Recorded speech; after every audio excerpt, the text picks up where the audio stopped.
ਸਤਿ ਸ਼੍ਰੀ ਅਕਾਲ। ਤੁਸੀਂ ਵੇਖ ਰਹੇ ਹੋ ਟੀਵੀ ਪੰਜਾਬ ਤੇ ਮੈਂ ਹਾਂ ਤੁਹਾਡੇ ਨਾਲ ਇੰਦਰਪ੍ਰੀਤ ਕੌਰ ਸੰਘੇੜਾ। ਖਬਰਾਂ ਦੇ ਇਸ ਬੁਲੇਟਿਨ ਵਿੱਚ ਤੁਹਾਡਾ ਸਵਾਗਤ ਹੈ। ਗੱਲਬਾਤ ਕਰਾਂਗੇ ਅਮਰੀਕਾ ਦੀਆਂ तमाम ਵੱਡੀਆਂ ਖਬਰਾਂ ਦੀ।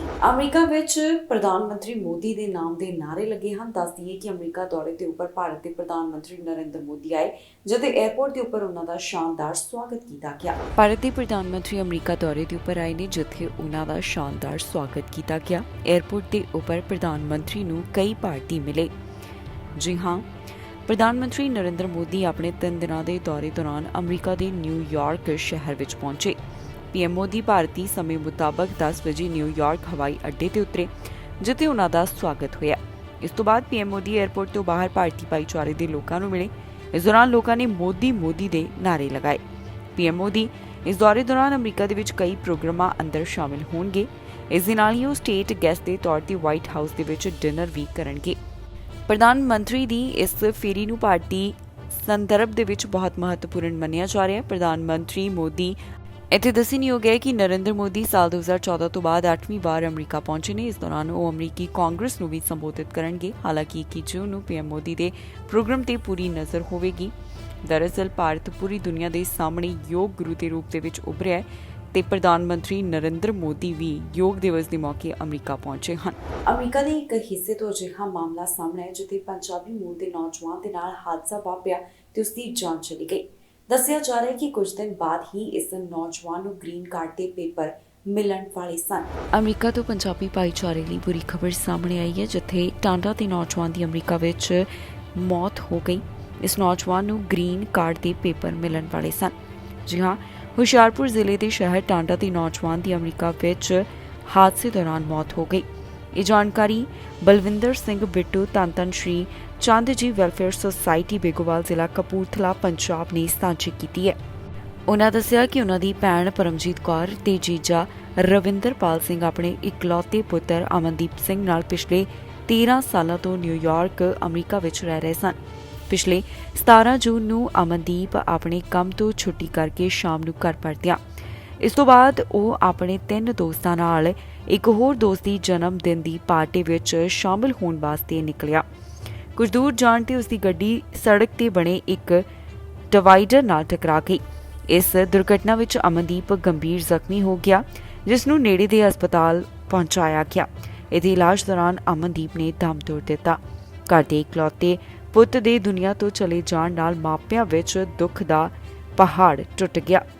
ਅਮਨਦੀਪ ਨੂੰ ਕੁਝ ਦਿਨਾਂ ਬਾਅਦ ਗ੍ਰੀਨ ਕਾਰਡ ਦੇ ਪੇਪਰ ਮਿਲਣ ਵਾਲੇ ਸਨ, ਪਰ ਕਿਸਮਤ ਨੂੰ ਕੁਝ ਹੋਰ ਹੀ ਮਨਜ਼ੂਰ ਸੀ। ਇਹ ਮਾਮਲਾ ਸਾਹਮਣੇ ਆਉਣ ਤੋਂ ਬਾਅਦ ਪੰਜਾਬੀ ਭਾਈਚਾਰੇ ਵਿੱਚ ਸੋਗ ਦੀ ਲਹਿਰ ਦੇਖਣ ਨੂੰ ਮਿਲ ਰਹੀ ਹੈ। ਟਰੰਪ ਵੱਲੋਂ ਇੱਕ ਯੋਜਨਾ ਸਾਂਝੀ ਕੀਤੀ ਗਈ, ਜਿੱਥੇ ਦੱਸਿਆ ਗਿਆ ਕਿ ਸਰਕਾਰ ਦੇ ਖਰਚ ਨੂੰ ਕਿਵੇਂ ਘੱਟ ਕੀਤਾ ਜਾਵੇਗਾ। ਟਰੰਪ ਵੱਲੋਂ ਇਸ ਬਾਰੇ ਸਾਰੇ ਵਿਚਾਰ ਜਨਤਕ ਕੀਤੇ ਗਏ ਨੇ। ਕੀ ਕਹਿਣਾ ਹੈ ਉਹਨਾਂ ਦਾ, ਆਓ ਤੁਹਾਨੂੰ ਸੁਣਾਉਂਦੇ ਹਾਂ। ਅਮਰੀਕਾ ਦੇ ਸਾਬਕਾ ਰਾਸ਼ਟਰਪਤੀ ਡੋਨਾਲਡ ਟਰੰਪ ਦਾ ਇੱਕ ਵੱਡਾ ਬਿਆਨ ਸਾਹਮਣੇ ਆਇਆ, ਜਿੱਥੇ ਉਹਨਾਂ ਨੇ ਯੋਜਨਾ ਸਾਂਝੀ ਕੀਤੀ ਹੈ। ਇਸ ਯੋਜਨਾ ਦੇ ਵਿੱਚ ਕਰਸ਼ ਦਾ ਡੀਪ ਸਟੇਟ ਦਾ ਜ਼ਿਕਰ ਉਹਨਾਂ ਵੱਲੋਂ ਕੀਤਾ ਗਿਆ, ਜਿਸ ਨਾਲ ਸਰਕਾਰ ਦੇ ਵਾਧੂ ਖਰਚੇ ਨੂੰ ਘੱਟ ਕੀਤਾ ਜਾਵੇਗਾ।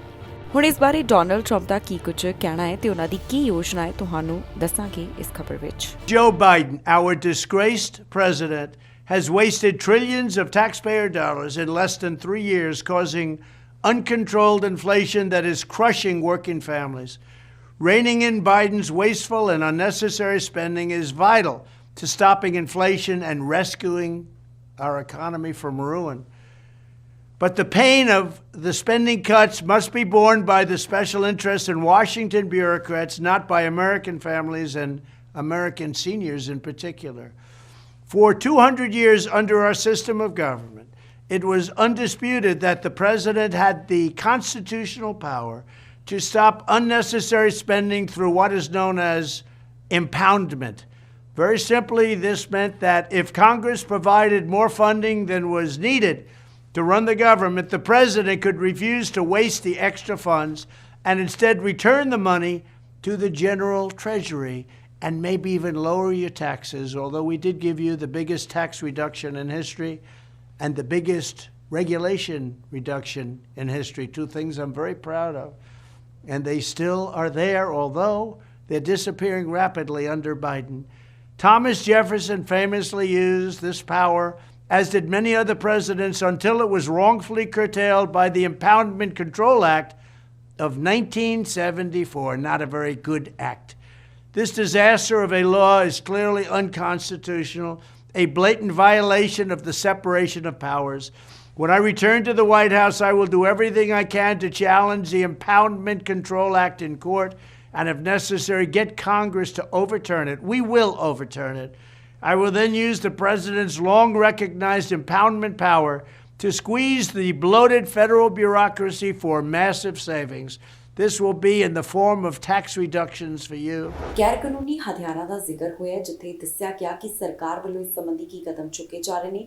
ਨਿਊਯਾਰਕ ਦੀ ਗਵਰਨਰ ਇਸ ਮੁੱਦੇ ਤੇ ਬੋਲੇ ਨੇ। ਗੈਰ ਕਾਨੂੰਨੀ ਹਥਿਆਰਾਂ ਦਾ ਜ਼ਿਕਰ ਹੋਇਆ, ਜਿੱਥੇ ਨਿਊਯਾਰਕ ਦੀ ਗਵਰਨਰ ਵੱਲੋਂ ਇਸ ਮੁੱਦੇ ਦੇ ਉੱਪਰ ਆਪਣਾ ਪੱਖ ਰੱਖਿਆ ਗਿਆ। ਉਨ੍ਹਾਂ ਦੀ ਸਰਕਾਰ ਵੱਲੋਂ ਹੁਣ ਹਥਿਆਰਾਂ ਦੇ ਸੰਬੰਧ ਵਿੱਚ ਕੀ ਕਦਮ ਚੁੱਕਿਆ ਜਾ ਰਿਹਾ, ਇਸ ਬਾਰੇ ਉਨ੍ਹਾਂ ਨੇ ਗੱਲ ਕੀਤੀ ਹੈ। As I've stated from day one as governor, my number one priority is protecting New Yorkers, keeping them safe. And I'm here to give an update on our progress on combating gun violence across New York. And I'm really proud to stand up here today and say that the numbers are extraordinary. The incidences of gun violence are going down, and a lot of that has to do with the confiscation of illegal guns.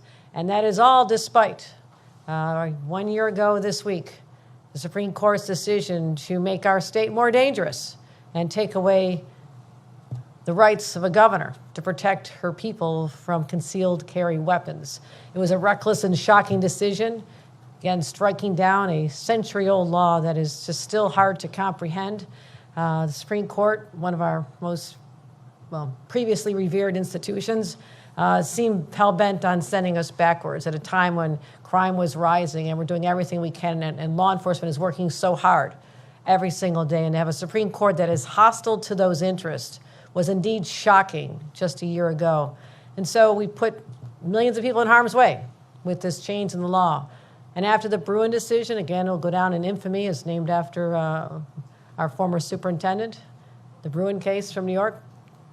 We knew we had to take matters into our own hands. We could not let the status quo rest. And we said, we're not going to surrender to this reality. We're never going to cede our rights to protect our people. And we understood truly what was a moral imperative to act at that time. So I called the legislature back into session.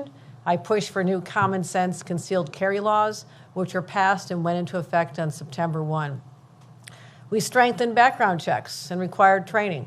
We banned concealed carry holders from sensitive locations. And over the last year, we've also been able to uphold the rights of lawful gun owners while getting illegal guns off the streets, keeping guns away from dangerous people, and most importantly, driving down the shootings. ਨਸ਼ੇ ਦੀ overdose ਕਾਰਨ ਕਈਆਂ ਦੀ ਜਾਨ ਗਈ ਹੈ। ਜਾਨ ਜਾਣ ਦਾ ਆંકੜਾ 1000 ਤੋਂ ਵੱਧ ਦਾ ਸਾਂਝਾ ਕੀਤਾ ਗਿਆ। ਸਟੈਟਿਸਟਿਕਸ ਕੈਨੇਡਾ ਵੱਲੋਂ ਇਸ ਬਾਰੇ ਸਾਰੀ ਡਿਟੇਲ ਜਨਤਕ ਕੀਤੀ ਗਈ ਹੈ। ਨਸ਼ੇ ਦੀ ਓਵਰਡੋਜ਼ ਬਾਰੇ ਵੱਡੀ ਖਬਰ ਸਾਹਮਣੇ ਆਈ ਹੈ, ਜਿੱਥੇ ਬ੍ਰਿਟਿਸ਼ ਕੋਲੰਬੀਆ ਦੇ ਵਿੱਚ ਪਹਿਲੇ 5 ਮਹੀਨਿਆਂ ਦੌਰਾਨ ਡਰੱਗ ਓਵਰਡੋਜ਼ ਕਾਰਨ 1000 ਤੋਂ ਵੱਧ ਮੌਤਾਂ ਹੋਈਆਂ ਨੇ। ਜੀ ਹਾਂ, ਬ੍ਰਿਟਿਸ਼ ਕੋਲੰਬੀਆ ਵਿੱਚ ਨਸ਼ੀਲੀ ਦਵਾਈਆਂ ਦੀ ਓਵਰਡੋਜ਼ ਕਾਰਨ ਮਰਨ ਵਾਲਿਆਂ ਦੀ ਗਿਣਤੀ ਇਸ ਸਾਲ ਦੇ ਪਹਿਲੇ 5 ਮਹੀਨਿਆਂ ਵਿੱਚ 1000 ਦਾ ਆંકੜਾ ਪਾਰ ਕਰ ਗਈ। ਬ੍ਰਿਟਿਸ਼ ਕੋਲੰਬੀਆ ਕਾਰਨਰਜ਼ ਸਰਵਿਸ ਵੱਲੋਂ ਇਸ ਬਾਰੇ ਦੱਸਿਆ ਗਿਆ ਕਿ ਇਕੱਲੇ ਮਈ ਮਹੀਨੇ ਵਿੱਚ ਹੀ ਗੈਰ ਨਿਯਮਿਤ ਨਸ਼ੀਲੀ ਦਵਾਈਆਂ ਦੀ ਓਵਰਡੋਜ਼ ਕਾਰਨ 176 ਮੌਤਾਂ ਹੋਈਆਂ, ਜਿਸ ਨਾਲ ਇਸ ਸਾਲ ਦੀ ਕੁੱਲ ਗਿਣਤੀ 1018 ਹੋ ਗਈ ਹੈ। ਕਾਰਨਰ ਸਰਵਿਸ ਨੇ ਕਿਹਾ ਕਿ 10 ਤੋਂ 59 ਸਾਲ ਦੀ ਉਮਰ ਦੇ ਲੋਕਾਂ ਵਿੱਚ ਮੌਤ ਦਾ ਸਭ ਤੋਂ ਵੱਡਾ ਕਾਰਨ ਨਸ਼ੀਲੀ ਦਵਾਈਆਂ ਦੀ ਓਵਰਡੋਜ਼ ਹੈ, ਜੋ ਕਿ ਕਤਲ, ਖੁਦਕੁਸ਼ੀ, ਦੁਰਘਟਨਾਵਾਂ ਅਤੇ ਬਿਮਾਰੀਆਂ ਕਰਕੇ ਹੋਈਆਂ ਕੁੱਲ ਮੌਤਾਂ ਨਾਲੋਂ ਵੀ ਵੱਧ ਹੈ। ਚੀਫ ਕਰੋਨਰ ਲੀਜ਼ਾ ਮੁਤਾਬਕ ਟੈਸਟ ਵਿੱਚ ਇਹ ਸਾਹਮਣੇ ਆਇਆ ਕਿ 10 ਤੋਂ 9 ਮਾਮਲਿਆਂ ਵਿੱਚ ਫੈਂਟਨਲ ਓਪੀਓਇਡ ਪਾਈ ਗਈ, ਜੋ ਕਿ ਮੈਥਾਮਫੈਟਾਮਾਈਨ ਅਤੇ ਕੋਕੇਨ ਨਾਲੋਂ ਦੁੱਗਣੀ ਹੈ। ਉਹਨਾਂ ਦਾ ਕਹਿਣਾ ਹੈ ਕਿ ਜਿੰਨਾ ਚਿਰ ਇਹਨਾਂ ਦਵਾਈਆਂ ਦਾ ਮੁਨਾਫਾ ਸੰਚਲਿਤ ਅਨਿਯੰਤਰਿਤ ਬਾਜ਼ਾਰ ਮੌਜੂਦ ਹੈ, ਉਦੋਂ ਤੱਕ ਲੋਕਾਂ ਦੀ ਜ਼ਿੰਦਗੀ ਨੂੰ ਖਤਰਾ ਹੋਵੇਗਾ। ਅਪ੍ਰੈਲ 2016 ਦੇ ਵਿੱਚ ਇੱਕ ਪਬਲਿਕ ਹੈਲਥ ਐਮਰਜੈਂਸੀ ਐਲਾਨੀ ਗਈ ਤੇ ਕਰੋਨਰਸ ਸਰਵਿਸ ਮੁਤਾਬਕ ਉਦੋਂ ਤੋਂ ਘੱਟੋ ਘੱਟ 12000 ਤੋਂ ਵੱਧ ਬ੍ਰਿਟਿਸ਼ ਕੋਲੰਬੀਆ ਵਸਨੀਕਾਂ ਦੀ ਓਵਰਡੋਜ਼ ਨਾਲ ਜਾਨ ਜਾ ਚੁੱਕੀ ਹੈ। ਹੈਲਥ ਕੈਨੇਡਾ ਦੁਆਰਾ ਦਸੰਬਰ ਵਿੱਚ ਜਾਰੀ ਕੀਤੇ ਗਏ ਅੰਕੜਿਆਂ ਮੁਤਾਬਕ 2016 ਤੋਂ ਲੈ ਕੇ ਹੁਣ ਤੱਕ 32000 ਤੋਂ ਵੱਧ ਕੈਨੇਡੀਅਨਸ ਦੀ ਅਜਿਹੀ ਜ਼ਹਿਰੀਲੀਆਂ ਦਵਾਈਆਂ ਦੀ ਓਵਰਡੋਜ਼ ਕਾਰਨ ਜਾਨ ਗਈ ਹੈ। 2022 ਦੇ ਪਹਿਲੇ 6 ਮਹੀਨਿਆਂ ਵਿੱਚ 3500 ਤੋਂ ਵੱਧ ਲੋਕਾਂ ਦੀ ਓਵਰਡੋਜ਼ ਕਾਰਨ ਮੌਤ ਹੋਈ ਹੈ। ਇਹ ਅੰਕੜਾ ਪ੍ਰਤੀ ਦਿਨ ਲਗਭਗ 20 ਲੋਕਾਂ ਦੇ ਬਰਾਬਰ ਹੈ। ਗੈਰ ਕਾਨੂੰਨੀ ਫੈਂਟਨਲ ਓਵਰਡੋਜ਼ ਨਾਲ ਹੋਣ ਵਾਲੀਆਂ ਮੌਤਾਂ ਦਾ ਅਹਿਮ ਕਾਰਨ ਬਣੀ ਹੋਈ ਹੈ। ਇਸ ਬਾਰੇ ਹੈਲਥ ਕੈਨੇਡਾ ਨੇ ਕਿਹਾ ਕਿ ਓਵਰਡੋਜ਼ ਨਾਲ ਹੋਣ ਵਾਲੀਆਂ ਕੁੱਲ ਮੌਤਾਂ ਵਿੱਚੋਂ 76% ਵਿੱਚ ਫੈਂਟਨਲ ਸ਼ਾਮਲ ਸੀ। ਹਾਲਾਂਕਿ ਓਵਰਡੋਜ਼ ਨਾਲ ਹੋਣ ਵਾਲੀਆਂ ਮੌਤਾਂ ਦੀ ਵੱਧ ਗਿਣਤੀ ਵਿੱਚ ਇੱਕ ਤੋਂ ਵੱਧ ਨਸ਼ੀਲੇ ਪਦਾਰਥ ਸ਼ਾਮਲ ਹਨ। ਇਹ ਸਨ ਕੁਝ ਖਬਰਾਂ ਜਿਹੜੀਆਂ ਅੱਜ ਦਾ ਦਿਨ ਅਮਰੀਕਾ ਤੋਂ ਖਾਸ ਸਾਹਮਣੇ ਆਈਆਂ। ਬਾਕੀ ਖਬਰਾਂ ਲਈ ਤੁਸੀਂ ਬਣੇ ਰਹੋ ਟੀਵੀ ਪੰਜਾਬ ਨਾਲ। ਫਿਲਹਾਲ ਮੈਨੂੰ ਇੰਦਰਪ੍ਰੀਤ ਕੌਰ ਸੰਘੇੜਾ ਨੂੰ ਦਿਓ ਇਜਾਜ਼ਤ।